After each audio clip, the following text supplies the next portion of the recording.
श्रीरामचन्द्रं शरणं प्रपद्ये। श्रीरामदूतं शरणं प्रपद्ये। ॐ श्री गणेशाय नमः।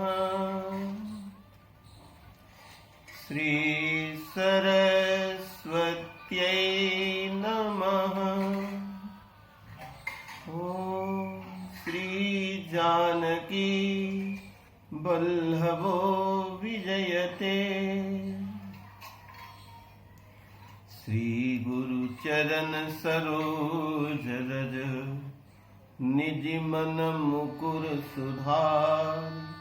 वरनौ रघुवर बिमल जस जोदायक फल चार। सियावर रामचंद्र की जय। पवन सुत हनुमान की जय। उमापते महादेव की जय। बोलो भाई सब संतन की जय। गीता मैया की जय हो। वेद माता गायत्री की जय हो। गौ माता की जय हो। गंगा मैया की जय हो। भारत के संतों की जय हो। भारत के तीर्थों की जय हो। भारत के सैनिकों की जय हो। भारत के शहीदों की जय हो। भारत माता की जय हो। परम पूज्य साहब जी की, गुरुदेव भगवान की दया कृपा से ये राम कथा सत्संग चल रहा है, जिसमें कथा का विषय है मानस सत्संग महिमा। आइए आज कथा के पंचम दिवस में ये मानस सत्संग, ये जो सत्संग है, और सत्संग में 3 धाराएं हैं, भक्ति रूपी गंगा, कर्म रूपी यमुना और ज्ञान रूपी सरस्वती। याज्ञवल्क्य और भरद्वाज के बीच में जो वार्ता होती है, ये कर्म की भूमि है। भगवान शिव और शिवा के बीच में हिमालय की उस ऊंचाई से, हिमालय की उत्तंग शिखर से जो वार्ता होती है, ये ज्ञान का घाट है।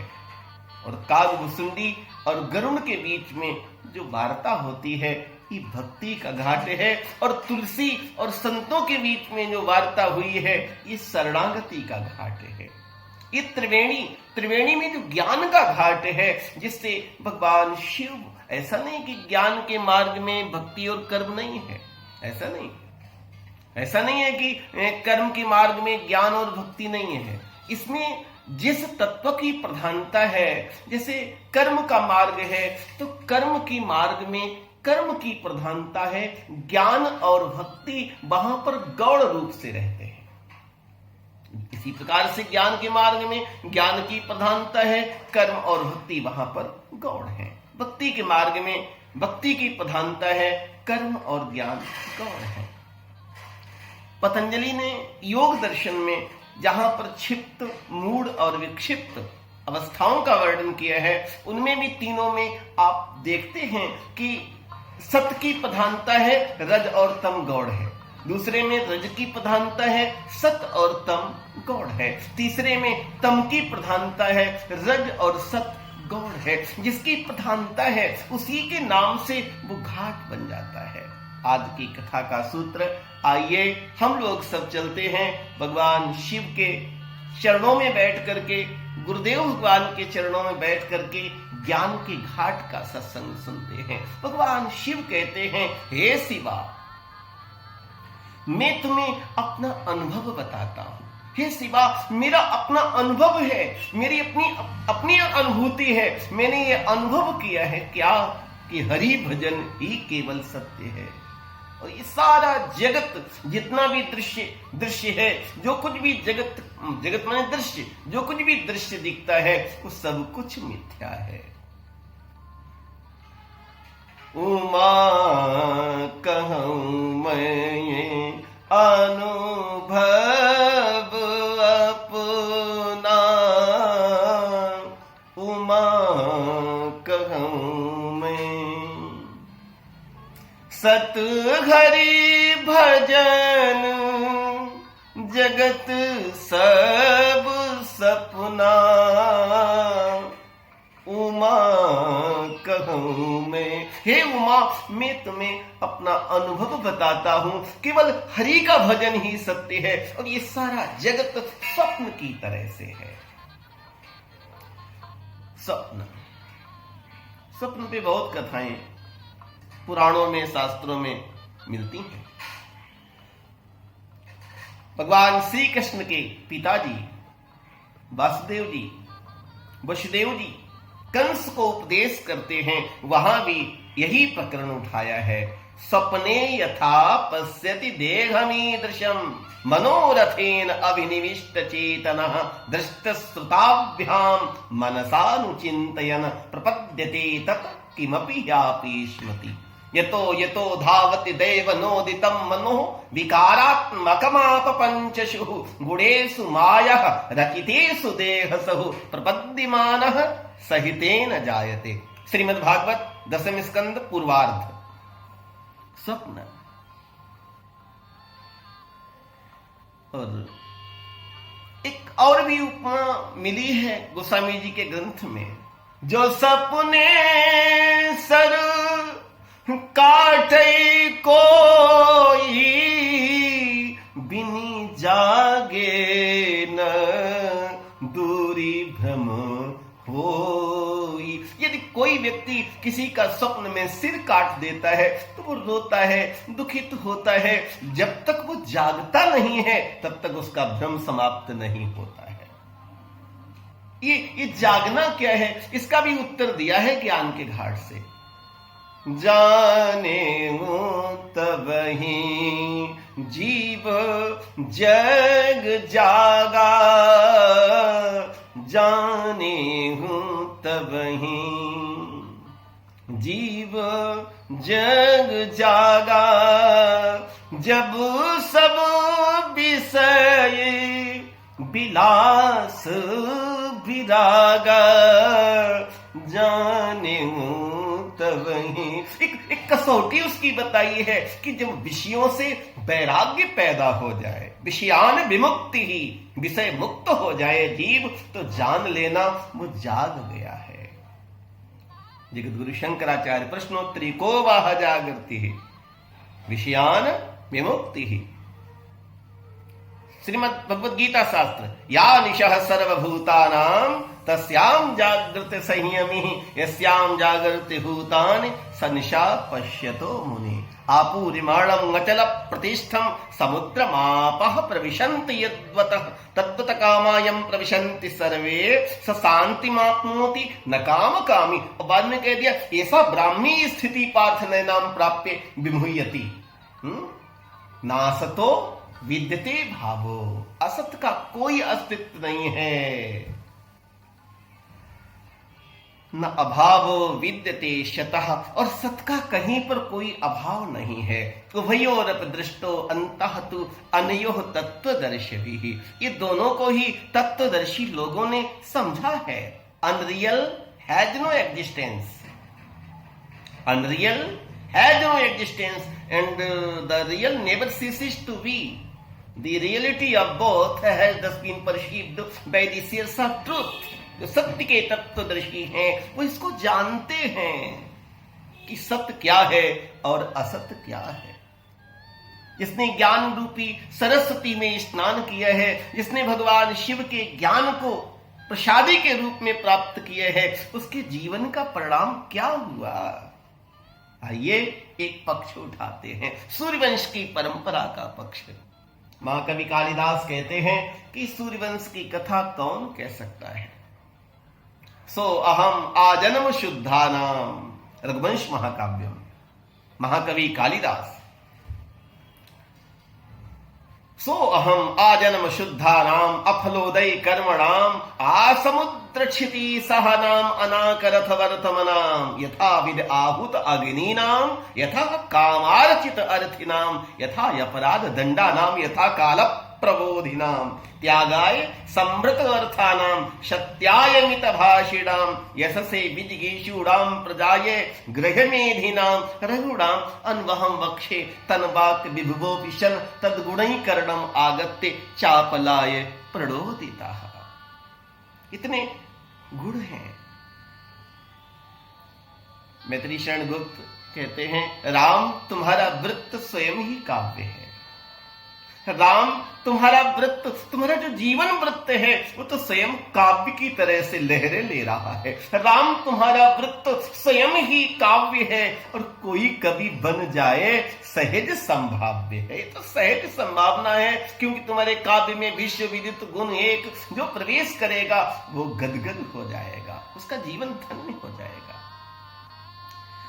दिलीप कुछ प्रसंग उठाते हैं, ज्ञान के घाट की कुछ चर्चा करते हुए मानस सत्संग की महिमा की, इस सत्संग रूपी महिमा में कर्म ज्ञान भक्ति की त्रिवेणी बह रही है और सभी को सुलभ है। सभी दिन और सेवत सादर समन कलेसा अकथ अलौकिक ये तीर्थ राउ है।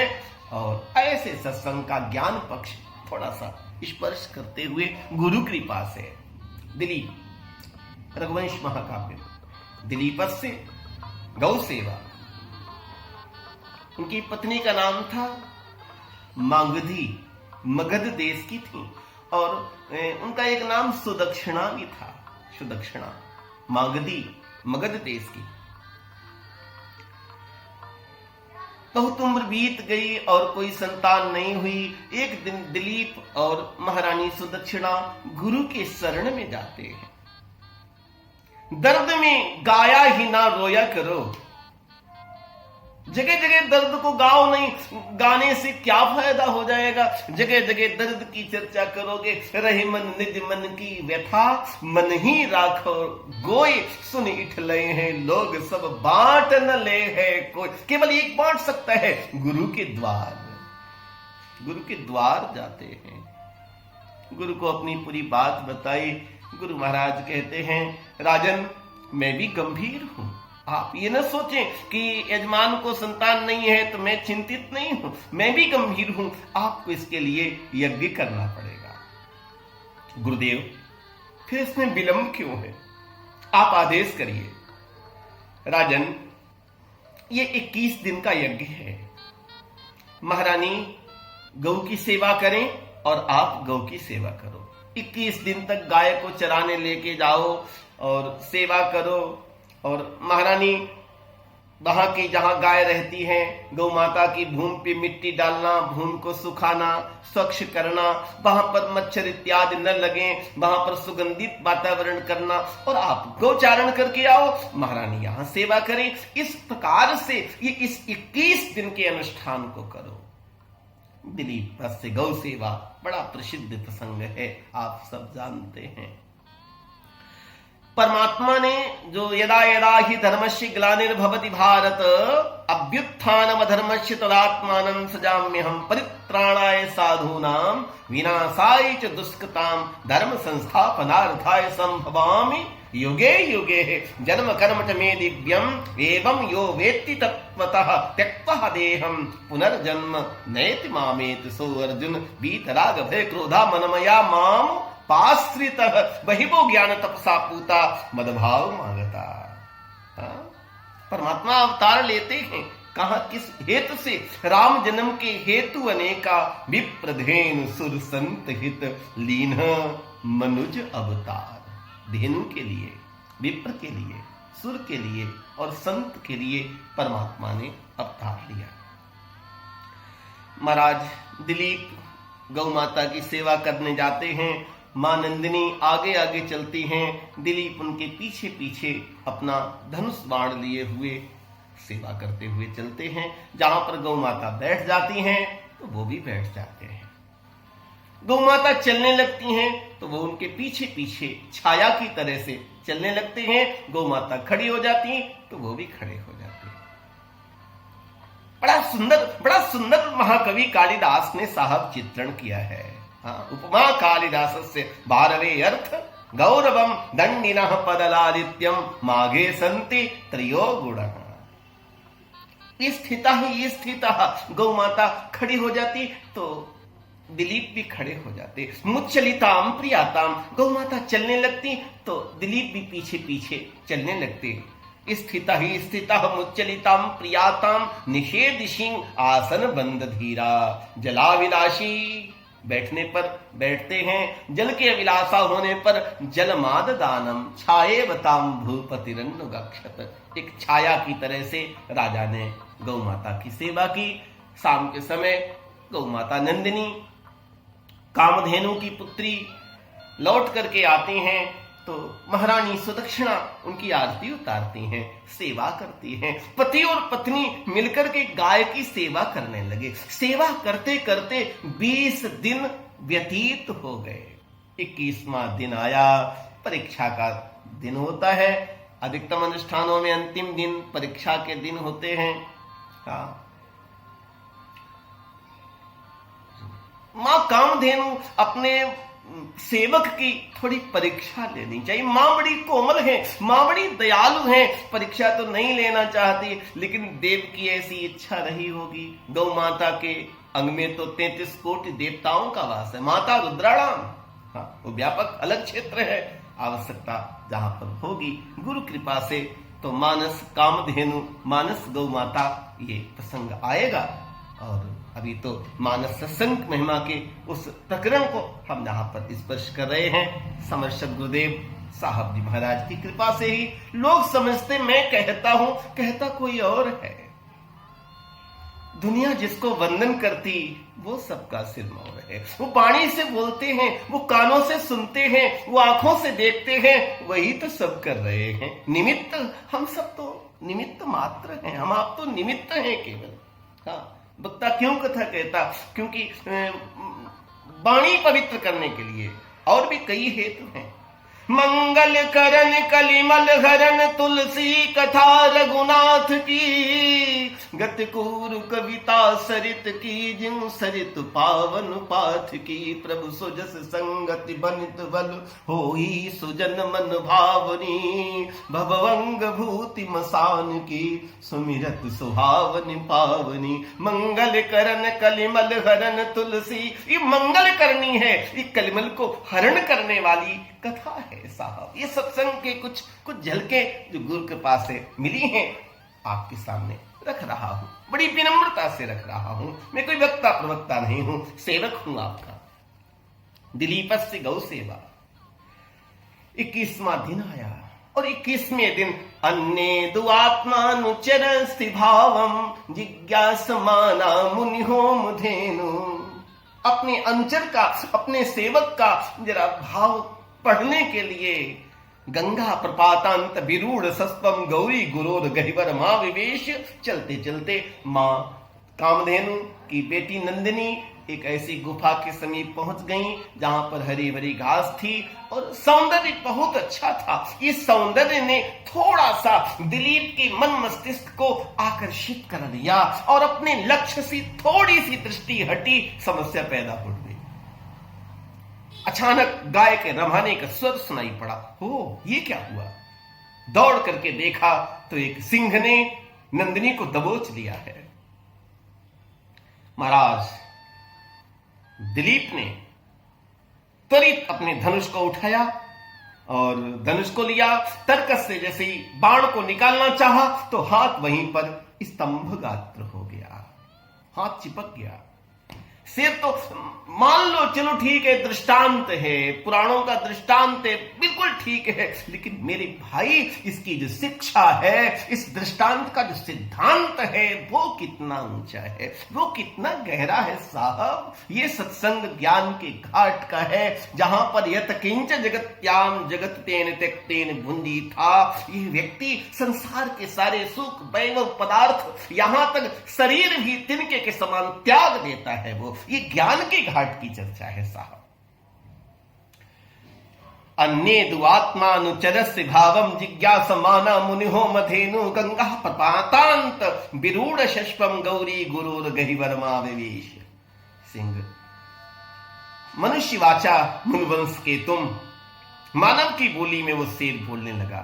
बस करो राजन, बस करो, इतने वीर हो, मैंने सब समझ लिया आपको। अलम मही पाल तब श्रमेण, आपकी मेहनत, बस बस, अलम अलम अलम व्रतैरलम तीर्थैरलम योगैरलम मखै, अलम अलम, बस बस बस बस बस, बहुत हो गया।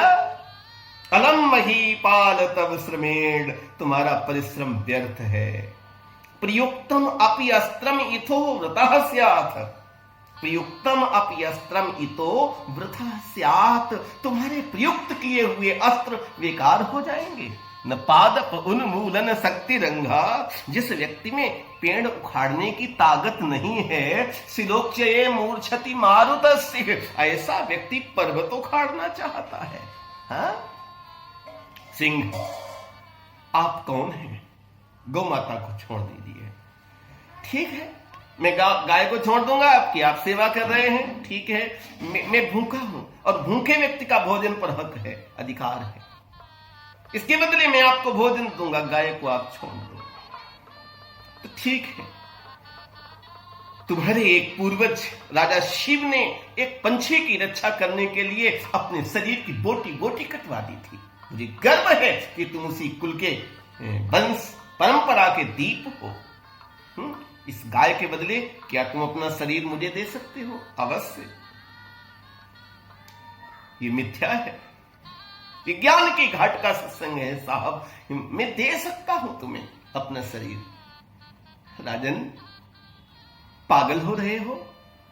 सिंह बोलता है मनुष्य की वाणी में, या ये कहो कवि बोल रहा है सिंह की बोली में। सिंह तो प्रतीक है, सिंह तो माध्यम है। यहां पर माध्यम से साहित्यकार कह रहा है, वो ऋषि बोल रहा है। राजन, यदि तुम नहीं रहोगे तो संतान कहां से होगी? तुम संतान की कामना के लिए अनुष्ठान कर रहे थे, जब तुम ही नहीं बचोगे तो संतान कहां से होगी? तो राजा बड़ा सुंदर वाक्य बोलता है। बाद में ये वाक्य हमने हिंदी में परम पूज्य संत गौ माता के भक्त लाला हरदेव सहाय का, हाँ क्या साहब, अद्भुत ऋषि हमारे देश के लाला हरदेव सहाय। गाय बचेगी देश बचेगा, गाय मरी तो बचता कौन और गाय बची तो मरता कौन? लाला हरदेव सहाय। गाय बचेगी तो ये संसार बच जाएगा, ये नंदिनी बच जाएंगी तो हमारे गुरुदेव पुनः यज्ञ करेंगे, वातावरण शुद्ध होगा और हमारे ऋषि की शक्ति है, ये वंश को पुनः दीप को प्रज्वलित कर देंगे। यदि गाय नहीं होगी तो मेरा अस्तित्व समाप्त हो जाएगा। ठीक है, मुझे स्वीकार है, मुझे स्वीकार है, आप मेरे शरीर को स्वीकार कर सकते हैं।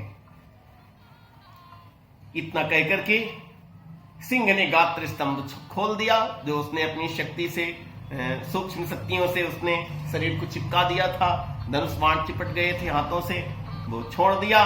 और महाराज दिलीप ने जैसे कोई अग्नि में आहुति करता है, ऐसे 21वें दिन पूर्ण आहुति के रूप में अपने शरीर को सिंह के सामने गौ की रक्षा के लिए चढ़ा दिया।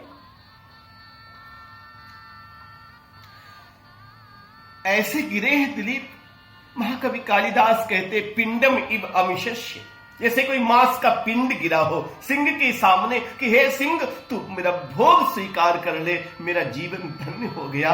गाय की रक्षा करने में मेरा शरीर जा रहा है। उसी समय अवांग मुखस्यो परिपुष्प वृष्टि पपात विद्याधर हस्त मुक्ता, विद्याधरों ने मुक्त हाथों से फूलों की वर्षा की है। बरम ब्रूहि, बरम ब्रूहि, ये तो आपकी परीक्षा हो रही थी राजन, आप सफल हुए। आप नंदिनी का दूध दूह लीजिए, इसको पान कर लीजिए, इसके माध्यम से आपको श्रेष्ठ पुत्र की प्राप्ति होगी। दिलीप इनकार कर देते। देखो साहब, आदर्श की भूमि तो देखो। राम कथा, ये सूर्य वंश की कथा तो आदर्श की कथा है। वाल्मीकि, आदिकवि वाल्मीकि, इक्ष्वाकु वंश प्रभवो रामो नाम जनैः श्रुतः, नियतात्मा महावीर्यो दितिमान धृतिमान वशिः, आजान बाहु सुशिरः सुललाटः सुविक्रमः, समासं विभक्त अंगा स्निग्ध वर्णः, प्रतापवान वीर वक्षा विशालाक्षो लक्ष्मीवान सुवलक्षण, सच सर्वगुणोपेता सर्वगुणोपेता, कौशल्या आनंद वर्धन, विष्णुन सदसह वीर्यो धैर्येण हिमवानिव, हिमालय के समान धैर्य है। सर्वगुणोपेता, सभी गुण, पूर्वजों की साथ कुछ झलकें आपके सामने रख रहा हूं। मानस सत्संग महिमा के अर्थ में नहीं, मैं ये दुग्ध नहीं पी सकता हूं। इस दुग्ध पर तो पहला अधिकार बछड़े का है। धन्य हो राजन, धन्य हो। और बाद में ये दिलीप का वंश बहुत उत्तम वंश चला। और आप देखते हैं, ये ज्ञान के घाट की चर्चा है, ये ज्ञान के घाट का सत्संग है। ज्ञान के घाट का सत्संग यदि व्यक्ति को प्राप्त हुआ है तो उसके लिए संसार मिथ्या है, व्यर्थ है, उसका कोई अर्थ नहीं है। ब्रह्म सत्यम जगन मिथ्या। और भगवान शिव ज्ञान के घाट से बोले हैं, उमा कहूं मैं अनुभव अपना, सत हरि भजन, केवल हरि का भजन सत्य है, जगत सब सपना। हमने हमारे राम कथा के प्रेरक गुरुदेव भगवान ने, हमने दृष्टांत सुना कि एक गांव में दो महिलाएं रहती थी। हर गांव में महिलाएं रहती थी। उस गांव में दो महिलाएं रहती थी, एक देवरानी थी और एक जेठानी थी। शादी होके देवर की आई तो देवरानी जेठानी की थोड़ा सा तो जो होता है वो सब हुआ, सब चला। और देवरानी कहने लगी कि भाई मुझे अलग कर दो। सास ससुर ने, माता पिता ने दोनों बहुओं को अपना अलग अलग कर दिया।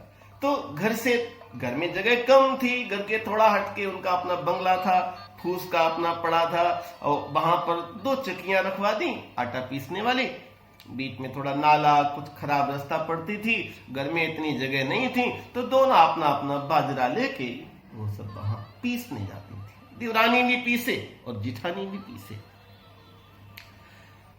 तो देवरानी की आदत थी कि वो बाजरा पीसते पीसते एक कौर तो लेकर के चकिया में डाले, एक मुंह में डाल ले और चबाए। उसको बाजरा बहुत अच्छा लगता था, कच्चा बाजरा बहुत अच्छा लगता था। जेठानी ने देखा तो जेठानी ने कहा कि ये तू क्या कर रही है, बाजरा चबा रही है। तो उसने फिर तो जवाब देने में तो कहां कम थी, पढ़ी लिखी लड़की थी।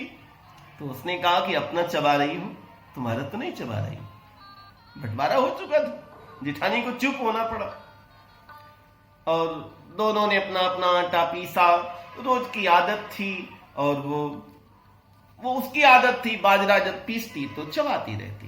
जेठानी ने कहना बंद कर दिया।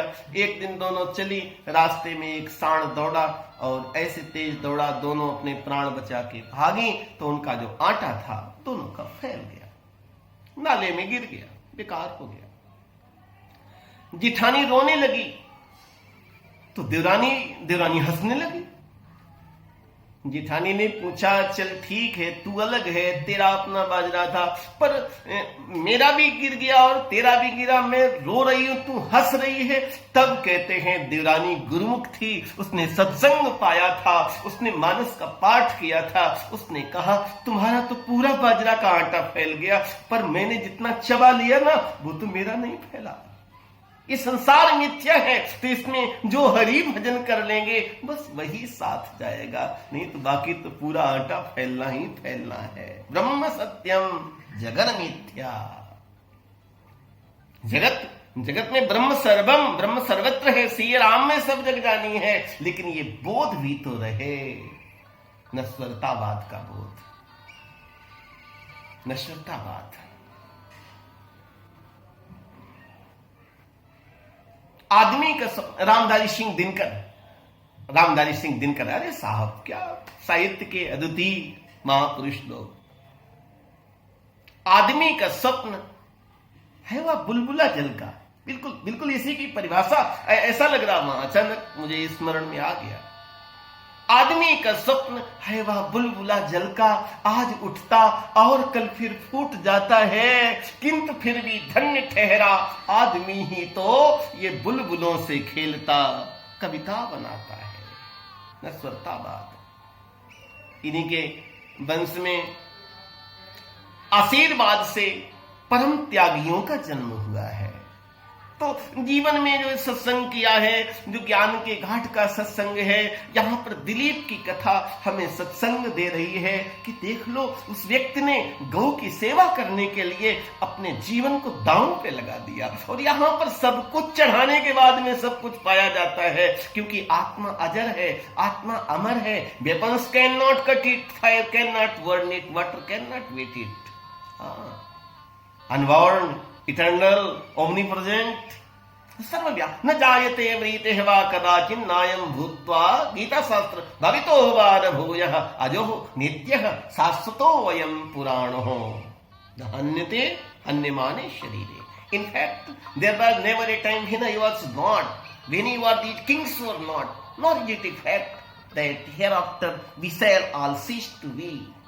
Just as boyhood, youth, and old age are attributed to the soul through this body, even so it attains another body. The bad man does not get deluded about this. The contacts between the senses and their objects, which give rise to the feelings of heat and cold, pleasure and pain, etc., are transitory and fleeting. Therefore, ignore them. न तेवाहं जातु नासं न त्वं नेमे जनाधिपः न चैव न भविष्यामः सर्वे वैमतः परम्। तो यहाँ पर ज्ञान के घाट में मानस के सत्संग की महिमा, जहां पर दिलीपस्य गौ सेवा, और हमने आपके सामने रघुवंश महाकाव्यम के और कुछ ग्रंथों के जो गुरु कृपा से सूत्र रखे। आज की कथा का मानस सत्संग महिमा का एक सूत्र है, सत हरि भजन जगत सब सपना। इन्हीं शब्दों के साथ में आज की कथा का ये पुष्प समर्थ सदगुरुदेव साहब जी महाराज के चरणों में सादर समर्पित करते हुए आप सबको व्यास गद्दी से प्रणाम। जय श्री राम, जय भारत माता।